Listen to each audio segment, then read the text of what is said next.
자, 오늘 사무엘상 61번째 강의입니다. 오늘은 사무엘상 16장 17절부터 이어나가도록 하겠습니다. 사무엘상 16장 17절입니다. 우리 같이 그 구절 소리내서 읽겠습니다. 17절 준비되셨죠? 준비 시작. 사울이 자기 신하들에게 이르되 이제 나를 위해 하프를 잘 타는 사람을 구해 내게로 데려오라 하니라. 그러니까 사울이 이제 다윗을 불러들이는 연결고리가 만들어지는 계기가 생기는 것이죠.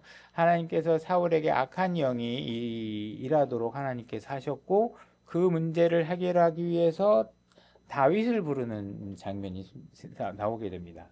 근데 여기서 보게 되면 사울이 결국은 하나님께서 버린 사람이라는 것을, 그리고 사울이 결국은 자기가 먼저 하나님을 버린 거겠죠. 이게 버렸다는 입증될 수 있는 표현이 나오는데, 그게 뭐냐면 나를 위해라는 표현입니다. 나를 위해. 이제 주님을 위해 무엇인가를 하는 게 아니라 다 나를 위해서 무언가 하는 것입니다. 그죠? 교회 나와야 되는데 내 건강 때문에 하나님 일을 생각하는 게 아니라 내 몸을 위해서 이제 교회를 안 나옵니다. 그죠? 내 건강이 더 중요하고 내 고통이 더 중요한 것이죠. 그러나 정말 그리스도의 신앙을 하는 사람들이라 그러면 내 건강의 문제 때문이 아니라 설령 내가 몸이 아프다 할지라도 남아있는, 그래도 하나님을 위해서 사용할 수 있는 신체의 일부라도 주님을 위해 여러분들의 모든 것들이 사용될 수 있도록 항상 관념을 가지셔야 됩니다. 그게 결국은 여러분들을 위한 결과로 이어지게 되는 것이죠. 우리가 16장 1절을 보게 되면 한번 비교해 보겠습니다. 16장 1절 보게 되면 내가 너를 베들레헴 사람 이새에게로 보내리니 내가 나를 위해 그의 아들들 가운데서 한 왕을 예비하느니라. 여기서 나를 위해는 하나님께서 하나님 자신을 위해서 이렇게 말씀하는 것이죠. 그죠? 그래서 하나님은 하나님 자신을 위해서 무슨 일을 하실 수 있는 분이시죠. 그러나 우리는 우리를 위해서라기보다는 하나님을 위해서 무언가 해야 된다. 결국 하나님을 위한 일들이 결국 나를 위한 일들로 이어질 수 있다. 이것을 아셔야 되는데, 이 과정에 이 하나님의 일하시는 법칙들을 잘 이해 못하니까 내가 나를 위해서 뭘 하면 좋은 일이 생길 것처럼 생각하고, 이게 바로 눈앞에 보이고 즉각적인 반응을 기대하면서 일단 나부터 살고 보자, 이렇게 얘기를 해야 되는데, 지금 이게 사울은 정말 나를 위해서 무슨 일을 하게 됨으로 인해서 결국은 안 좋은 결과를 갖게 되는 것이죠. 지금 사울과 다윗의 태도를 우리가 앞으로 이제 이어나가면서 보게 될 텐데, 다윗은 항상 하나님을 위한 삶을 살았고, 그 다음에 누구를 위한 삶을 살았냐면 사울 왕을 위해서 살았습니다.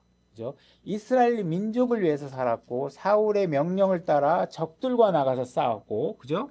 근데 지금 사울은 하나님께서 이미 버린 사람의 상황에 놓여 있다 보니까 합리적인 판단을 못하고 있다. 그 증거가 뭐냐? 내가 나를 위해서 뭔가를 해보겠다고 이제 주장하기 시작하는 것이죠. 특히 16장에서 다윗은 사울을 위해서 사는 삶의 일부분이 등장하게 되는데, 그것이 뭐냐면 다윗이 사울이 지금 악한 영에 사로잡혀서 힘들어할 때 그를 괴로움으로부터 벗어나게 하는 일들을 하기 위해서 그가 그 앞에서 하프를 치는 일을 하게 되죠. 그러니까 사울을 위한 일. 지금 다윗은 자기 자신을 위해서 뭘 하는 게 아니라 사울을 위해서, 그죠? 하나님을 위해서 이 일을 하고 있다라는 사실들을 주지하실 필요가 있습니다. 그러니까 여러분들도 하나님께 복된 삶을 원하신다면 나를 위한 삶을 살지 마시고 옆에 있는 형제 자매를 위해서, 먼저는 하나님에게, 하나님을 위한 삶, 그리고 하나님께서 요구하신 네 이웃, 내 옆에 있는 사람을 위한 삶, 이것을 사셔야 됩니다. 그것이 결국은 자기를 위한 삶이 된다는 사실을 아셔야 됩니다. 그렇죠? 결국은 자기를 위해서 살기 시작한 사울의 삶은 그때부터 어떻게 되는 거예요? 그냥 나중에 온 가족이 죽는 결말로 치닫게 됩니다. 다윗은 아무것도 아닌 존재고 하찮은 존재인데 하나님을 위해서, 그리고 사울을 위해서 살기 시작하니까 다윗이 원하던 원하지 않던 그의 결과는 뭐예요? 이스라엘 민족에 기록될 만한 위대한 왕으로서 그의 삶이 이루어지는 것입니다. 그러니까 다윗은 자기 왕이 되려고 노력한 사람이 아니에요. 그죠? 뭘 위해서 살았어요? 하나님을 위해서, 옆 사람을 위해서. 그죠? 그러니까 여러분들도 진짜 잘 되고 싶으시면 잘 되고 싶어서 그 일을 하시면 안 되겠지만 하나님은 원칙은 뭐예요? 내가 아무것도 아닌 존재가 되는 한이 있더라도 그죠? 내가 아까 다윗처럼 아니 사울처럼 설령 내가 지옥에 간다 하니라도 저 사람이 구원받았으면 좋겠다. 이 심정을 갖고 여러분들이 사실 내가 악한 것은 감당할 테니까 내가 당신이 더 잘 됐으면 좋겠습니다. 하나님 앞에서. 이런 마음을 갖고 사셔야 된다는 거예요. 18절. 그때 신하를 같이 읽겠습니다. 18절 준비 시작. 그때 신하들 중에서 한 사람이 응답하여 이르되 보소서 내가 베들레헴 사람 이새의 아들을 보니 그는 솜씨 있게 하프를 탈 줄 알고 또 강하고 용맹한 자요 전사요 일에 분별력이 있으며 단정한 자니이다. 주께서 그와 함께 계시나이다 하더라. 자, 하나님께서 그와 함께 있는 증거들이 그에게 보여주고 있다. 이렇게 얘기하고 있는 것이죠. 그 중에 하나가 뭐냐면 솜씨 있게 하프를 탈 줄 아는 사람이다. 이렇게 얘기하고 있습니다. 여러분들 악기를 다뤄보신 분들도 있겠고 뭐 아주 꼭 악기는 아니더라도 제가 이렇게 설교를 준비하던 자기가 하는 영역에서 무언가 남들이 봤을 때 저 사람은 그래도 좀 해 이런 평가를 받으려면 어떻게 하셔야 되냐면 엄청난 시간을 투자하셔서 연습하셔야 됩니다. 그죠? 그러니까 하프를 탈 줄 안다. 더군다나 그 신하들의 귀에 그의 실력이 들려왔다라는 자체는 정말 다윗은 자기에게 주어진 내 손에 잡혀져 있는 것들을 항상 열심히 노력한 거예요. 최고가 되기 위해서 노력한 거예요. 그러니까는 누군가의 마음을 움직일 정도의 악기 연주 실력이 있다. 이건 굉장한 결과인 거죠. 그죠? 그래서 우리가 교회 안에서도 내가 하나님께 찬양 사역을 하고 싶다. 그러면 여러분들은 어떠셔야 돼요? 남들의 마음을 움직일 수 있는 정도의 실력이 있으셔야 그 일을 하시는 게 맞는 거예요. 근데 막 여러분들 교회 가면 어떻게 돼요? 막 노래를 잘 부르든 안 부르든 막 새신자들 어떻게 해서든지 뭔가 일을 시키려고 막 청가대에 들어오세요, 뭐 들어오세요 이러잖아요. 그래서 뭐 참여하는 데 의의가 있어요. 하나님 일하는 데는 참여하는 데 의의가 있는 방식으로 하시면 안 됩니다. 하나님의 기준에 맞게 하셔야 돼요. 그죠? 그러니까 내가 가족들이 한번 찬양하겠습니다. 내가 못하지만 찬양을 하나님께 내가 개인적으로 드리겠습니다. 이거는 괜찮아요. 뭐 여러 가지 할 수 있고 그것이 다른 사람의 은혜가 될 수 있죠. 그러나 하나의 직분으로서 내가 합창단의 단원이 돼서 내가 하나님께 찬양을 드리겠다 그러면 여러분들은 그 일을 잘 하시는 상태에서 하셔야 돼요. 그죠? 못하는데 그냥 인원수 채워주고 뭐 성가대 들어가면 재밌어 이런 식으로 여러분들이 일하시면 안 돼. 하나님의 일은 그런 식으로 하는 게 아니에요. 그러니까 여러분들이 이 다윗은 굉장히 지금 악기를 잘하고 있습니다. 이 하나의 숙련된 과정이 이루어지려면 엄청난 인내와 연습이 필요하다. 이 사울은 정말 그런 자세로 사는 사람이다. 그냥 요거 조금 했다, 저거 조금 했다, 막 이러면서 그냥 재미삼아 시간을 보낸 게 아니라 뭔가 하나 주어졌으면 열심히 한 사람이다. 이 얘기를 얘기하고 있는 것입니다. 강하고 용맹한 자 이렇게 얘기하고 있죠. 강하고 용맹하다는 건 힘이 세고 뭔가 이렇게 우리가 보일 때 등치가 좋고 이런 게 얘기하는 게 아닙니다. 하나님께서 그가 강하다 이렇게 얘기를 하려면 그게 그에게 하나님의 능력이 드러나고 있느냐 이걸 보는 거예요. 등치로 보면 골리앗이 강하고 용맹한 사람이잖아요. 근데 하나님은 골리앗을 강하고 용맹한 사람이라고 평가하지 않으신다고. 누구를 강하다고 평가하여? 다윗, 그거보다 힘이 없어 보여. 근데 왜 그를 강하다고 하느냐? 그는 하나님을 신뢰함으로 자기 자신의 능력이 아니라 내 안에 계신 하나님의 능력이 나를 통해 드러나게 하는 일에 있어서 능력을 발휘할 수 있는 재능을 갖고 있다라는 거예요. 내가 나로 인해 무엇을 된다라고 나를 주장하는 게 아니라 내가 하나님의 도구가 되었다. 그래서 결국은 하나님이 나를 도구를 사용하셔서 나를 통해 하나님의 능력이 드러나고 있다. 이 사실을 사람들이 보게 된 것이라는 거예요. 그래서 그를 보고 하나님께서 평가하는 게 그는 강하고 용맹한 사람이다. 그죠? 그래서 사자와 호랑이가 나타나도 기죽지 않고 나갈 수 있다. 내가 힘이 세서 그게 아니라 나에게 맡겨진 양을 보호하기 위해서 그것이 하나님께서 주신 나의 임무이기 때문에 그 일을 내가 해내야 되겠다 하는 일에 있어서 진리를 선포하는 데 있어서 두려워하지 않았다. 그죠? 일단 내가 살고 봐야 되겠다. 저러 했다가 왜 피했냐 그러면 이런 이유 저런 이유 되면서 뭐 사실은 내 양을 구하려고 막 밧줄을 가지러 갔어요. 막 이렇게 지금 양은 지금 늑대가 가서 죽이고 있는데 이렇게 무기 찾으러 갔어요. 이런 식으로 변명하시면 안 된다. 그 바로 여러분 양을 구할 수 있도록 하나님의 능력이 나도록 하셔야 된다는 것이죠.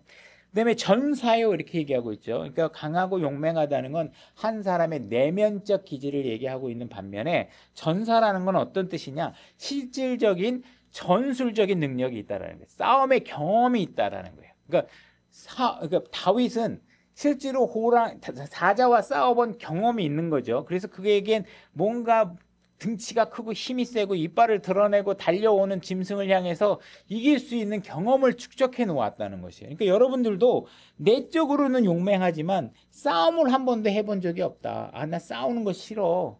아, 스트레스 받아. 나 안 싸울래. 네가 가서 얘기해. 나 그럼 이빠른 얘기하기 싫어. 이러면 싸움의 경험이 안 생기죠. 그냥 가서 하나님 말씀이 그렇다고 말씀드려. 그게 아니라고 얘기. 아, 나 그 얘기하면 또 나 저 사람이 나 싫어할 거 아니야. 그래서 여러분들이 그 싸움을 회피한다면 어떻게 돼요? 기술이 축적되지 않겠죠. 그래서 여러분들은 용맹함과 기술적인 측면이 함께 어우러져서 가셔야 된다. 그 다음에 분별력이 있다라고 얘기하죠. 그죠? 내가 어떤 일을 해야 하나님 앞에 훌륭한 신앙생활을 할 수 있느냐에 대해서는 많은 분별력이 요구됩니다. 사울은 내가 예수 그리스도만 알기로 선택했다라고 얘기하는 건 그에겐 정말 올바른 분별력이 그게 존재했던 것이죠. 그죠? 누군가가 이 회사 사장 좀 맡아줘. 누군가가 이 회사 지분을 내가 줄 테니까 경영 관리 좀 해줘. 그런 일에 내가 월급 안 많이 줘도 나 그런 일 안 할 거야. 나는 그냥 예수 그리스도만 알고 그분을 내가 전달해서 누군가 한 혼이 얻어질 수만 있다면 내가 그 일을 하다가 죽어도 괜찮아. 나는 좋은 보직 필요 없어. 그죠? 그 예수 그리스도만을 위해 살다가 죽은 거죠. 이런 판단을 할 수 있다는 건 뭐예요? 그에게 하나님의 말씀이 있었고 그 말씀을 통해 올바로 분별할 수 있다는 것이죠. 우리가 분별력의 기준과 분별을 가지게 하는 그 힘은 어디서 오느냐? 하나님의 말씀에서 온다는 거예요. 히브리서 4장 12절로 가고 제가 읽겠습니다. 하나님의 말씀은 살아있고 권능이 있으며 양날 달린 어떤 검보다도 예리하여 혼과 영과 및 관절과 골수를 찔러 둘로 나누기까지 하고 또 마음의 생각과 의도를 분별하는 분이시니. 그렇죠? 그래서 하나님의 말씀에 대한 지식을 여러분들이 갖고 있어야 분별력의 근원이 되는 힘을 여러분들은 갖고 있는 것입니다. 그러니까 여러분들은 하나님의 말씀을 그냥 눈으로 읽는 데서 끝나면 안 되고 이 말씀이 무슨 뜻일까? 이게 어떠한 의미를 가지고 있는 건가 하면서 스터디, 탐구, 연구, 공부를 하셔야 되는 정도까지 하셔야 된다는 것이죠. 그 다음에 하나님께서는 신약 성도들에게 영적인 분별력을 이 신약교회의 하나의 은사, 선물로 주셨다고 얘기합니다. 고린도전서 12장 10절로 가보겠습니다. 다른 사람에게는 기적들을 행함을, 다른 사람에게는 대언함을, 다른 사람에게는 뭘 주냐면 영들 분별함, 그죠? 다른 사람에게는 여러 종류의 타언어 이런 은사들이 있죠. 그 중에 영적인 것이냐 이걸 분별할 수 있는 능력을 하나님이 신약교회에 주셨다. 이 은사와를 여러분 이런 선물들을 소유할 수 있도록 여러분들도 기도하시고 그런 분별을 가질 수 있도록 노력하셔야 됩니다. 이게 분별이 안 되면 여러분들이 엉뚱한 신앙생활을 열심히 하게 됩니다. 그죠? 하나님을 위해서 살지 않고 그죠? 그 목사님한테 저는 이번에 광화문의 광장에 나가는 게 옳은 일이라고 판단해요. 그러면서 저한테 카톡을 보내고 글로 가시는 분은 제가 볼 때는 어떻게 해요? 분별이 없구나. 성경을 아무리 많이 아는지 모르겠지만 정말 뭘 해야 되는지를 모르는구나. 그죠? 예수님이 광화문에서 일하고 계신다고 생각하는 거야. 이렇게 정말 분별을 하셔야 된다. 그런 일이 있으면 안 되겠죠. 19절 같이 우리 소리내서 읽겠습니다. 사무엘상 16장 19절. 사무엘상 16장 19절 소리내서 읽겠습니다. 준비 시작. 그러므로 사울이 사자들을 이새에게 보내어 이르되 양들과 함께하는 네 아들 다윗을 내게로 보내라 하매. 자, 다윗을 나에게 보내라 이렇게 사울이 지금 사람들을 시켜서 의사 전달을 하고 있는 장면이죠. 근데 그 다윗이 어떤 사람인지를 묘사하기 위해서 앞에 첨언한 부분이 있는데 무슨 얘기를 하고 있냐면 양들과 함께하고 있다 이렇게 얘기를 하고 있는 거예요. 지금 일국의 왕이 자기가 지금 누군가를 사용해서 지금 자기에게 도움을 줄 수 있는 위치를 지금 주려고 하는데 그것도 공식적인 위치를 주려고 하고 있습니다. 이게 공식적인 일이라는 건 어떻게 알 수 있느냐?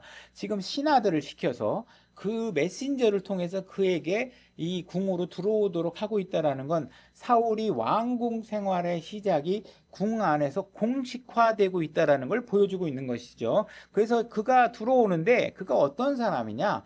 양들과 함께하는 사람이다 이렇게 얘기하고 있어요. 결국은 그 사람은 어떤 사람이냐? 누군가를 돌보는 일을 하고 있는 사람이다. 그죠? 집에서 그냥 빈둥빈둥거리고 놀고 있는 사람을 하나님께서 데려다 쓰는 게 아니라 누군가 주변에 약한 사람들을 겸손한 자세로 돌보고 있는 사람을 하나님께서 데려다가 쓰고 계시는구나. 그러니까는 일하지 않는 자는 먹지도 말라고 하시는 하나님의 말씀처럼 우리는 항상 주어진 상황 속에서 열심히 일하셔야 됩니다. 그래서 그리스도인들은 제발 그럼 뭐 주세요, 뭐 주세요, 물질로 채워주세요 하면서 그 거지 같은 본성을 자꾸 드러내는 신앙생활을 하시면 안 돼요. 여러분들은 내가 누군가에게 줄 거예요, 나눠줄 거예요, 내가 도와줄 거예요 이렇게 사셔야지 누가 나를 주십시오, 누가 갖다 줬어요, 엄마가 뭐 갖다 줬어요, 내 친구가 갑자기 기도했는데 내 필요한 거 갖다 줬어요 이런 식의 생활을 하시지 말도록 하셔야 됩니다. 여러분들이 누군가에게 도움을 주는 사람을 생활을 하셔야지 자꾸 그리스도인이 거지가 돼갖고 이렇게 자꾸 뭔가 막 물질적인 거, 영적인 걸 사모하는 건 괜찮습니다. 영적인 걸 사모하는 건 괜찮은데 이런 물질적인 거를 막 이렇게 하시면 안 됩니다. 그래서 겸손하고 일하고 있었고 그 자기에게 맡겨진 일을 열심히 하고 있어요. 그죠? 그리고 그 돌봐야 된다는 건 뭐예요? 그들을 지켜내기 위해서 그들을 공격하는 자들과 싸울 줄도 아는 것이죠. 나에게 맡겨진 양들을 지키기 위해서 사자와 곰과 싸웠던 사람이죠. 그런 사람을 지금 하나님께서 왕으로 만들기 위한 과정들을 지금 하고 있는 것이죠. 하나님께서는 분명히 누군가를 높이고자 할 때는 충분히 낮아져 있는 사람을 찾고 계신다는 거예요. 여러분들이 교회 안에서 난 목사가 되고 싶어 그러면서 막 왜 나를 안 알아주는 거야? 왜 나를 목사 안 시켜주는 거야? 이런 자세로 살시면 안 되고 나는 저 사람을 섬기는 삶을 살 거야. 그죠? 문지기가 돼도 좋아. 하나님의 일에 있어서만큼은 나는 누군가를 섬길 거야 하면서 낮은 자세에 있으시면요. 여러분들이 높아지기 싫어도 하나님께서 높이실 때는 그때는 또 아멘으로 받아들이시고 여러분들이 그 일을 감당해야 될 때가 있는 것이죠. 지금 다윗 같은 경우도 마찬가지입니다. 다윗은 지금 기름 부음을 받았고 이제 왕궁에 들어가서 왕의 일을 시작해야 되는데 여러분들 아시다시피 그는 왕으로서 기름 부음을 받았지만 앞으로 일어나는 일들이 뭐예요? 다 고생길입니다. 고생길. 정말 억울한 일 투성이들만 벌어집니다. 하나님께서 한 사람을 지도자로 만드시는 데 있어서는 절대로 그 길이 평탄치만은 않다는 사실들을 아셔야 됩니다. 그 과정을 다 거쳐야 왕이 될 수 있는 것이죠. 자, 20절로 가보겠습니다. 20절 같이 소리내서 읽겠습니다. 준비, 시작. 이새가 나귀를 취해 빵과 포도즙 한 부대와 염소 새끼를 싣고 자기 아들 다윗의 손으로 그것들을 사울에게 보내니. 자, 왕이 이새에게 지금 메신저 신하를 보내서 지금 네 아들 다윗을 내가 좀 쓰고 싶으니 보내라 이렇게 얘기를 하니까 이 이새는 즉 다윗의 아버지는 어떻게 했어요? 즉각적으로 반응합니다. 그죠? 뭔가 왕이 부르면 우리는 그 명령에 즉각적으로 순종해야 됩니다. 하나님께서 여러분들을 부르시면요. 그냥 뭐 기도해보고요. 뭐 제가 생각되면 하겠습니다 하는 얘기는 하고 싶지 않다는 얘기입니다. 여러분들이 만약에 여러분들이 원하는 자리를 하나님께서 제공한다 그러면 지금 바로 당장 달려갈게 그럴 거 아니에요. 그죠? 그게 정말 하나님 왕께서 여러분들에게 뭔가 부르실 때는 여러분들의 취사 선택을 버리고 당연히 이건 좋은 자리다라고 아시고 하나님이 우리에게 나쁜 자리를 맡기시는 분이 아니시잖아요. 그죠? 그 과정이 힘들다 하더라도 그건 나를 더 값진 인간으로 만들기 위해 주시는 고난이니까 그 고난들을 값지게 받아들이셔야 되죠. 여러분들이 비단길의 신앙 승리가 있을 수 없습니다. 여러분들을 하나님께서 정금처럼 여러분들 받은 교회에서는 항상 고난과 역경이 주어진다는 사실을 알고 고난과 역경이 주어질 때마다 할렐루야 아멘을 외치셔야 됩니다. 아, 하나님이 나를 다루고 계시는구나. 하나님께서 나를 더 값진 인간으로 만들어 놓으시려고 하는구나. 그러니까 아우 막 그냥 나에게 엄청나게 힘든 일이 올 때마다 할렐루야. 아, 이 길의 끝이 너무 궁금해진다. 나를 뭘로 쓰시려고 이렇게 나에게 힘드시게 하시지? 여러분이 기쁨의 환호성을 지르셔야 돼요. 그죠? 이 일을 하셔야 돼요. 왕이 지금 부르고 있으면, 지금 나가는데 왕이 부르면 여러분들은 그냥 가시면 안 됩니다. 여러분들이 교회 오시면 제일 먼저 뭐부터 하세요? 저기 헌금함에 들렸다가 오시잖아요. 그죠? 그건 왜 그래요? 우리가 그 주님을 만날 때는 항상 무언가 예물을 준비하고 가셔야 됩니다. 그래서 지금 이 하나님께 지금 이 왕이 지금 부르니까 지금 이새도 예물을 준비해서 왕 앞에 설 수 있도록 지금 준비해서 다윗을 보내는 것이죠. 그래서 빵을 준비합니다. 그래서 빵은 뭐예요? 우리가 생명을 연장하기 위해서는 우리 먹어야 됩니다. 그죠? 이 빵은 양식이죠. 신약 성도들에게는 하나님의 말씀이 우리에게 양식입니다. 포도즙 한 부대. 이게 포도즙은 성경에서 기쁨을 상징합니다. 귀한 손님을 맞이하게 되면 포도즙을 내놓게 됩니다. 가나안 혼인잔치에서도 우리가 포도즙을 손님들에게 내놓는 장면을 보게 되죠. 그래서 이 기쁨을 나타내는 것이죠. 염소 새끼라는 것은 우리가 염소 짐승은 희생헌물로 드리기 위해 준비되는 거니까 하나님께 기쁨의 헌물을 드릴 수 있는 이런 자세를 가지고 나가는 것입니다. 그래서 우리가 왕이 부리면 우리는 그에 합당한 예물을 준비하고 가셔야 됩니다. 교회에 오실 때 여러분들도 합당한 예물을 준비하고 오셔야 되는 것이 우리의 자세가 되어야 하는 것이죠. 16장 21절 같이 읽겠습니다. 준비하시고 같이 읽겠습니다. 준비 시작. 다윗이 사울에게 이르러 그 앞에 서매 그가 그를 크게 기뻐하여 자기의 병기 드는 자로 삼고 이렇게 되어 있습니다. 자, 그 앞에 섬에 이렇게 되어 있죠. 그러니까 누군가가 부르면 우리는 종의 자세로 그 앞에 겸손하게 서야 됩니다. 우리가 왕이 부르는데 왕 앞에 뭐 편한 책상다리하고 앉음에 뭐 이렇게 안 하잖아요. 그죠?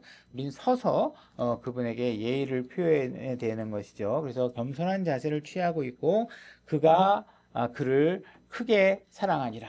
지금 이게 사울이 다윗을 사랑하게 됐습니다. 왜 사랑하게 되었을까요? 이런 것들은 우리가 미루어 짐작할 수 있는 건 뭐예요? 하나님의 개입이 있구나. 그죠? 하나님께서 사람들의 마음을 움직여서 다윗이 사울에게 사랑받게 하는 과정을 만들고 계시는구나. 이 모든 것들이 그죠?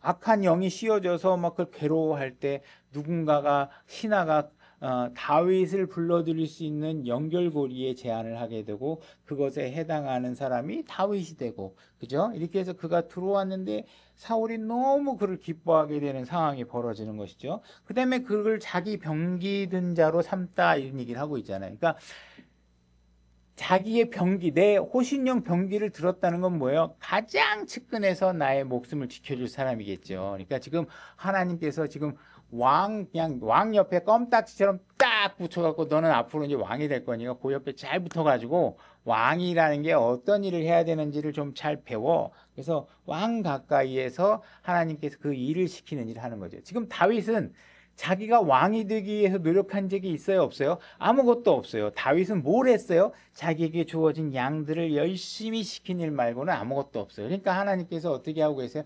그를 하나님의 섭리로 왕까지 높여가고 있어요. 근데 그 과정은 어때요? 정말 힘들어요. 이러다가 진짜 죽는 거 아닌가? 그죠? 사울은 맨날 쫓아와가지고 이리 죽이려고 그러고 저리 죽이려고 그러고 그냥 어떤 때는 막 미친 척까지 해야 돼. 내가 살라고 막 미친 척까지 해가면서 결국은 나중에 왕이 되죠. 그러니까 우리가 한 교회가 하나님의 섭리 속에서 세워져 나가는 일들이 정말 기쁨만 있는 게 아니다.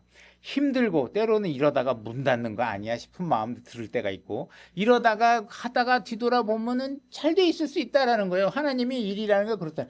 내가 분명히 너 교회 하라고 했는데 내가 그거 문 닫게 하겠어? 다 과정이야. 그러니까 너 열심히 너는 뭐 해? 그런 거 걱정하지 말고 너 자신을 거룩하게 하고, 그죠? 저에게는 이게 말씀 더 잘 전할 수 있도록 열심히 연습해. 그지? 그 연습은 저에게 시키시는 거겠죠. 그러니까 지금 다윗에게도 지금 그 일을 하고 있는 거예요. 지금 내가 알아서 너 갈 테니까 너는 내가 시키는 고생길에 대해서 올바로 합당하게 반응할 준비만 해. 너 힘들 때 하나님 원망하지 말고 하나님 그래도 감사합니다. 이래도 감사합니다. 그러면서 살 준비해. 이렇게 얘기하는 것이죠.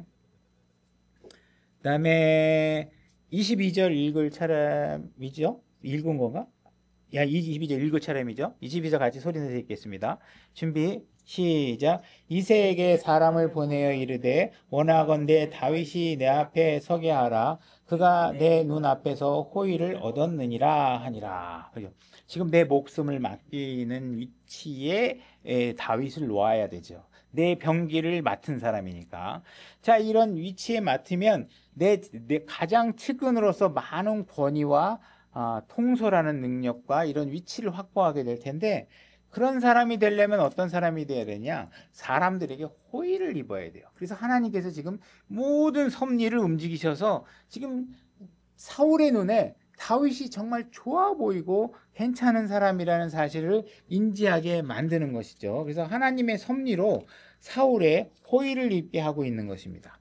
자, 예수님도 잘하실 때 어떻게 됐는지 찾아보지 않겠지만 누가복음 5장 2장 52절에 예수님도 잘하면서 하나님과 사람들의 호의를 얻었다 이렇게 말씀을 하고 있어요. 그러니까 여러분들이 신앙생활이라는 거는 두 가지 측면에서 모두 공동적으로 호의를 입으셔야 돼요. 첫 번째는 뭐예요? 하나님에게 호의를 입으셔야 돼요. 두 번째 뭐예요? 주변 사람들로부터 호의를 입어야 돼요. 저 사람 괜찮은 사람이야.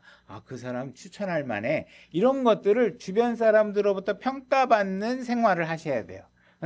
저 사람은 하나님하고 관계는 좋은데 옆 사람하고는 좀 내가 냉정하고 좀 남들한테 좀 좋은 평가를 못 받아. 이거는 하나님이 세운 법칙에 충족하지 못한 거예요. 그죠? 그러니까 여러분들은 주변 사람들에게 호의도 입는 것도 신앙생활에 가장 궁극적으로 중요한 거다. 하나님에게 호의를 입는지 눈에 안 보이잖아요. 그것이 나타나는 증거는 뭐냐? 사람들에게 호의를 입고 있다. 이러면은 하나님과 좋은 관계, 사람과 좋은 관계, 이것이 눈으로 보이는 건 사람들과의 관계 속에서 우리 보이게 되죠.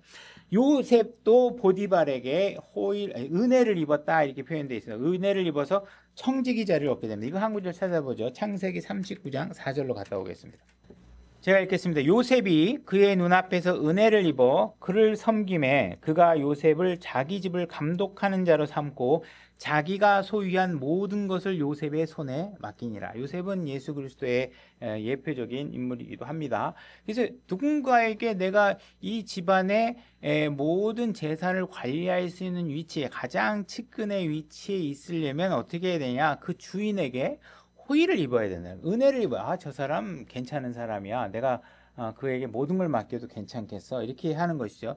그러니까 오늘날 신약 시대에 만약에 교회 감독이 되고 싶다 하면 하나님의 호의를 입어야 될 뿐만 아니라 여러분은 주변 사람들로부터 하나님께 제시한 모든 조건들을 충족된 사람이라고 평가받을 수 있어야 됩니다. 디모데전서 3장 1절로 가보겠습니다. 제가 읽겠습니다.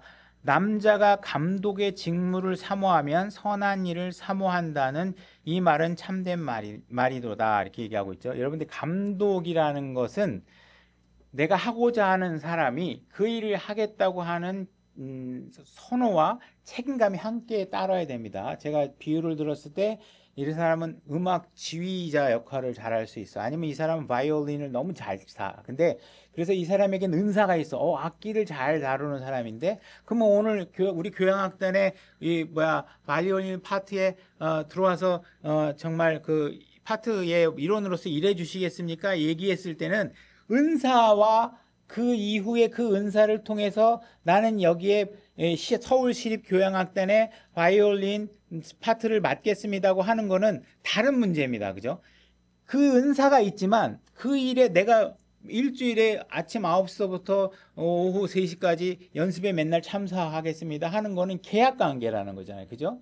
내가 말씀을 잘 가리키는 능력이 있어요. 그런데 내가 감독을 맡겠다라는 건 어떻게 내가 그 일을 감수하겠습니다. 감독으로서 내가 양을 돌보는 일을 하겠습니다 하는 건 하나님과 또 그를 따르는 성도들 간의 사이의 계약 문제란 말이에요. 그 이 문제는 자발적으로 사모하는 마음으로 하셔야지 되는 거예요. 그 일을 사모하는 일은 선한 일이다 이렇게 얘기하는 거예요. 은사는 있는데 뭐 그냥 내가 설교하고 싶은 날만 하면 안 될까?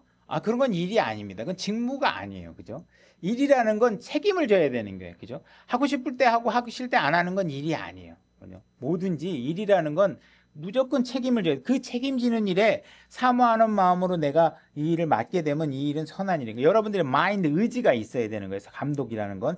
나는 은사가 있어 왜 안 시켜줘? 이렇게 얘기하는 게 아니라 그건 은사가 있더라도 그러한 자세가 될 수 있도록 여러분들이 헌신돼서 하나님 앞에 입증하는 일들과 결국은 성도들과 그 사이에서 계약과 같이 이루어져야 되는 거예요. 선한 일을 사모한다는 이 말은 참된 말이에요. 그러므로 감독은 어떤 사람이어야 되느냐? 책망받을 것이 없어야 되고, 그리고 한 아내의 남편이어야 돼요. 다시 말해서 여자가 하면 안 돼요. 그죠? 여자가 하면 안 돼요. 우리 여자 목사들 요즘에 정말 많잖아요. 그죠? 내가 전에도 얘기했다시피 유튜브에 어느 여자 목사인데 인물도 괜찮고 잘 가르쳐요. 그러니까 뭐 그런 데는 오히려 뭐 남자 성도들이 많을지 모르겠는데 정말 인물도 괜찮고, 근데 본인도 뭐라고 얘기하냐면 사실 성경적으로 여자가 목사가 되는 걸 하면 안 된다는 건 자기도 안 되는 거야. 근데 하나님께서 자기를 강권하셔서 이 일을 시키셨다, 뭐 이런 고백을 한단 말이에요. 그거는 다 하나님을 모독하는 말입니다. 그죠? 하나님이 성경에 얘기했는데 그 사람에게만 예외 이런 건 말이 있을 수 없는 거죠. 그러니까 하나님의 말씀 철저하게 지키셔야 되는데 아내 남편이어야 되고, 깨어 있으면 맑은 정신을 가지고 있어야 돼요. 합리적인 판단하는 게 뭐 수리수리 마수리 뭐 이런 거 하는 거 아닙니다. 상식적인 일들 하셔야 돼요. 행실이 바르며 손님 대접하기를 힘쓰며 가르치는 재능이 있으며 자기를 술에 내주지 아니하며 구타하지 아니하며 더러운 이익을 탐내지 아니하며, 그저 목사가 돼가지고 뭔가 돈 생기는 일이 없을까, 어디 가면 좀 거저 얻어먹을 수 있지 않을까, 뭐 이런 생각을 갖고 다니시면 안 돼요. 그죠? 그래서 오직 인내하며 말다툼하지 아니하며, 그죠? 말다툼하면 안 돼요. 그래서 저는 성도들과 말다툼을 피하도록 노력해야 되겠죠. 그래서 저와 이견이 있더라도 그에게 다툼의 소재가 되지 않고 서로 인내하고 기다리고 서로를 검증하는 시간으로 삼으면 되겠죠. 탐욕을 부리지 아니하며 자기 집을 잘 다스려서, 그죠? 감독이 되려면 일단 가정의 통솔력부터 가지고 있어야 됩니다. 이게 안 되면 안 되는 것이죠. 자기 자녀들을 위한 위엄으로 복종시키는 자라야 할 것이며 자녀들을 위엄 있게 통솔할 수 있어야 됩니다. 남자는 자기 집을 다스릴 줄 알지 못하면 어찌 하나님의 교회를 돌볼 수 있으려. 그러니까 가정이 제대로 안 된 사람은 교회 감독할 생각하지 말아라. 그냥 신앙생활 성도로서 하는 건 오케이, 문제되지 않지만 양들을 돌보는 일은 나서지 말아라. 초신자가는 아니 되나니 이것은 그가 교만으로 높아져서 마귀의 정죄에 빠지지 아니하게 하려 함이라. 또한 그는 반드시 밖에 있는 자들로부터 좋은 평판을 받아야 하는 겁니다. 여러분들은 밖에 있는 사람으로부터, 그죠? 내 가족이나 내 편이나 이런 게 아니라 그 진영 너머의 여러 사람들로부터 좋은 평판을 받으셔야 돼요. 여러분들이 그런 좋은 평판을 받을 수 있도록 하는 것이, 감독은 절대적인 조건이고, 여러분들이 신앙생활을 한다면 이런 성과도 감독은 아니더라도 받으실 수 있으셔야 돼요. 이것은 그가 비방과 마귀의 올매에 빠지지 아니하게 하렵니다. 집사도 같다. 근데 이렇게까지만 하면 되고, 디도서 1장 5절도 한번 가보겠어요. 제가 읽겠습니다. 이런 까닭으로 내가 너를 크레테에 남겨두었나니 그것은 곧 내가 부족한 것들을 바로잡고 또 내가 너를 세운 것 같이 각 도시에서 장로들을 임명하게 하려 함이라. 여기서 임명한다는 것은 이제 세워지는 건데, 여기서 우리가 이제 신약교회에서 누구를 임명할 때 머리에다 막 목사들이 다 손 얹고 이렇게 해가지고 뭐 하나님의 기가 들어간다 뭐 이런 식의 행위를 하라는 게 아닙니다. 이게 그냥 임명하는 거예요. 왜 임명해요? 임명하기 전에 그는 자격이 있다는 게 검증된 거예요. 그러니까 너 이 교회 맡아서 사역해 이렇게 하면 되는 것이지, 무슨 이렇게 앉혀놓고 여러 목사들 와가지고 머리에다 막 손 두루두루 앉아가지고 막 그냥 뭐 기를 받으시오 막 이렇게 하는 거는 그건 성경에 없는 행위입니다. 어떤 사람이 책망받을 것이 없고 한 아내의 남편이며 방탕하다거나 제멋대로 한다는 비난을 받지 아니하는 신실한 자녀들을 두었으면 임명하라. 감독은 하나님의 청지기로서 결코 책망받을 것이 없어야 하느니라. 그는 자기 뜻대로 하지 아니하며 쉽게 화내지 아니하며. 우리는 우리 뜻대로 하는 게 아닙니다. 하나님 뜻대로 해야 되는 거예요. 그죠? 자기 뜻대로 하면 안 되죠. 쉽게 화내면 안 돼요. 뭐 좀 비유상하는 말 들었다고 막 그냥 같이 성내고 그러면 안 되겠죠. 감독은 그렇게 하면 안 된다. 쉽게 자기를 술에 내주지 아니하며 구타하지 아니하며 더러운 이익에 빠지지 아니하며 오직 손님 대접하기를 좋아하며 선한 사람들을 사랑하며 맑은 정신을 가지고 있으며 정의로우며 거룩하며 절제하며 자기가 가르침을 받은 대로 신실한 말씀을 굳게 붙들어야 하리니 이것은 그가 반박하는 자들을 건전한 교리로 능히 권면하고 확신시키게 하려 함이라. 그래서 감독의 자리에 오르기 위해서는 하나님의 호의를 입어야 되고 자격을 갖추어야 되고 여러분들이 그 하나님이 제시한 제안에 자발적 동의를 해서 그 직무의 책임감을 가지고 나서게 되는 것입니다. 나서야 되는 것이죠. 그래서 하나님께서는 감독은 어때야 된다 이런 내용들이 굉장히 구체적이죠. 그러니까 우리가 신앙생활이라는 거는 뭐 추상적이거나 뭐 어깨에다가 막 뭐 착하게 살자 뭐 이렇게 구호를 외치는 게 아니에요. 무엇을 하면 안 되고 무엇은 해야 되는 일이고 감독은 어떤 자격을 가져야 되고 이렇게 아주 구체적으로 여러분들에게 명령들을 하고 있다는 거예요. 그러니까 여러분들의 신앙은 추상적이어서는 안 됩니다. 하나님께서 우리에게 은혜를 베푸셨습니다. 그럼 은혜가 막 여기 몽글몽글 에너지처럼 느껴져 이렇게 생각을 하면 안 돼요.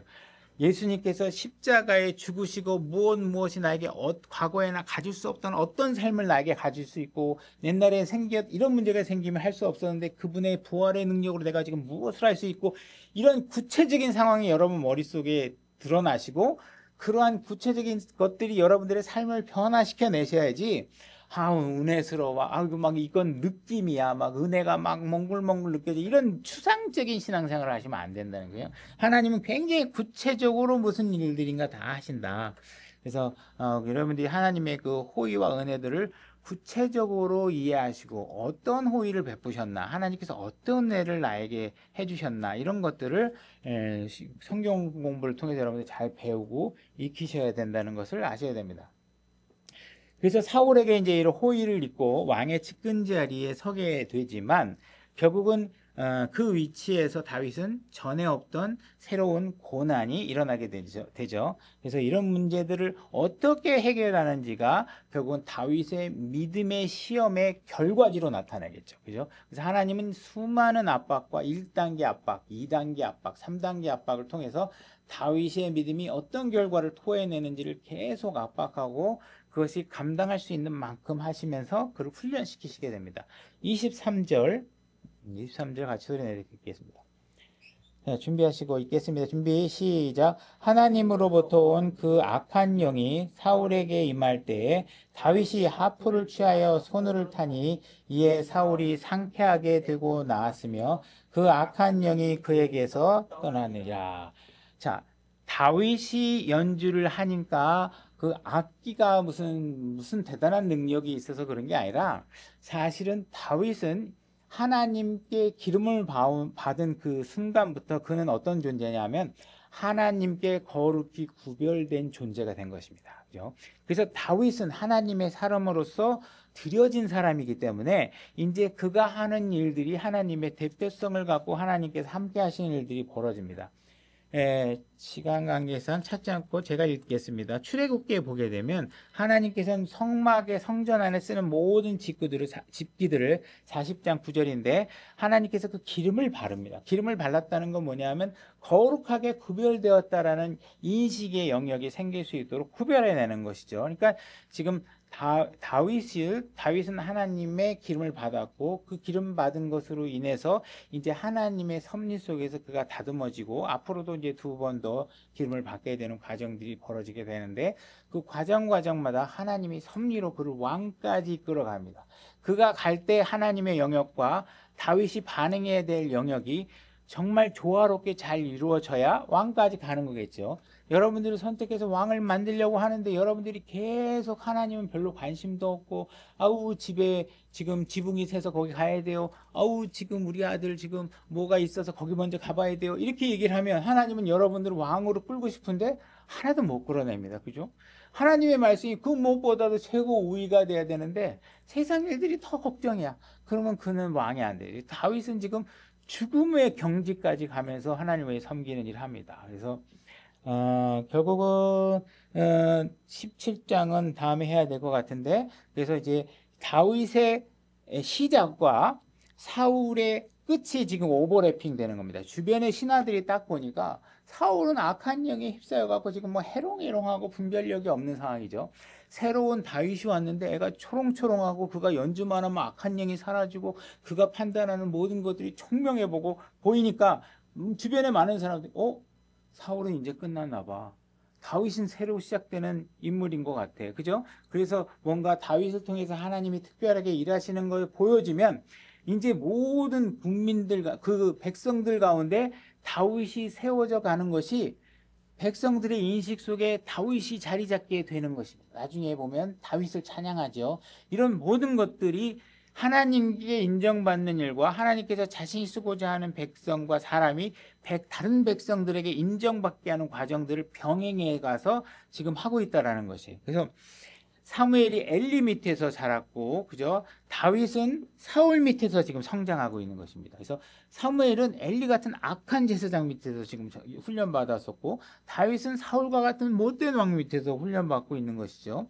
그래서 이게 지도자가 정말 고난의 역병의 시간들을 이루어가면서 한 지도자가 세워져 나가는 것을 여러분들은 이제 보게 된다는 거예요. 그래서 우리가 17장에 가게 되면 이제 다윗과 골리앗의 싸움의 내용을 보게 될 텐데, 여기까지 오늘 못 나갈 것 같습니다. 그래서 오늘 여기까지 하고 다음에 17장으로 넘어가도록 하겠습니다. 수고하셨습니다.